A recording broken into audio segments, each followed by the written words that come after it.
Let's now shift our attention to what is happening in Germany, where the political landscape is heating up as the country is preparing for snap elections early next year. The Chancellor Olaf Scholz has made his intention very clear to contest the upcoming polls, this despite of his weakened position after the coalition government collapsed earlier this month. Listen in. Anyone who, like me, says that there will now be new elections by making this path possible is also triggering a discussion about how to position ourselves. But what is clear to the SPD and to me too is we are going into this election in order to come out of it successfully. We want to be successful together. I have already said that we want to win, and that is the statement I am emphasizing here once again. Together, me and the SPD. Now, the latest comments have come after reports have indicated that pressure is now mounting on Olaf Scholz to step aside. There are younger and low-ranking lawmakers who are calling on the incumbent Chancellor to in fact make way for Defence Minister Boris Pistorius to step up in the February elections. Now, reports in fact suggest that Pistorius is very popular amongst the leaders and party members of the SPD. A formal decision by the party on who will be the Chancellor candidate is of course expected by the end of this month.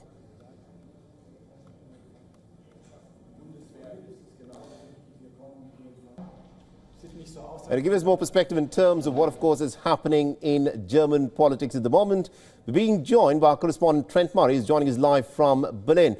Trent, these are some pretty interesting times that are unfolding in Germany. Olaf Scholz wants to run again for the position of being a chancellor, but how good are his chances, considering that the economy of Germany is not exactly going through a purple patch?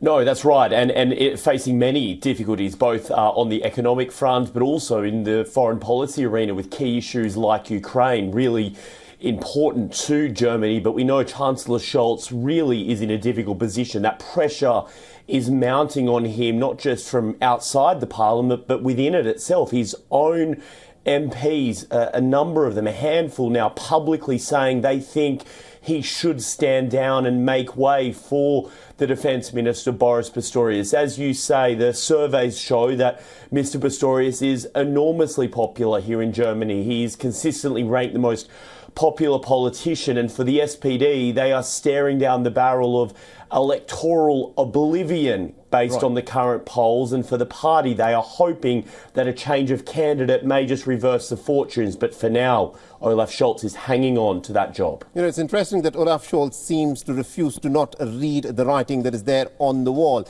Now, the economy is not exactly in great shape for the Germans. And the foreign policy issue, a lot of people have said that the German position is actually inconsistent. After the United States of America, it is Germany that has supported the Ukrainian war effort. And now, recently last week, we saw Olaf Scholz dialing up Vladimir Putin and talking about the possibility of peace.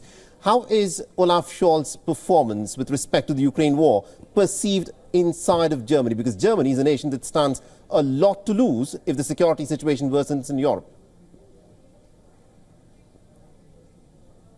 Yeah, absolutely right. And if you look at the numbers, Germany is the second biggest supplier of military aid to Ukraine after the United States. And of course, many people here have watched what has happened in the US in recent weeks with the return of Donald Trump. They have heard some of his rhetoric around Washington potentially withdrawing some of that aid. And then the next question then becomes, well, who will fill the gap? And Berlin really will be expected to do that. But the difficulty is right now, of course, we've got this political deadlock happening in Berlin. Much of it is to do with different policy positions on Ukraine. Olaf Scholz, as you said, has tried to consistently prioritise diplomacy, which is why we saw that telephone call with President Putin last week. But he did attract a lot of criticism for that call, because just within hours we saw a major missile attack across Ukraine. Many of Olaf Scholz's critics in Germany leapt on that and said, look, clearly these telephone calls aren't working. What I will say is that regardless of what happens at the election,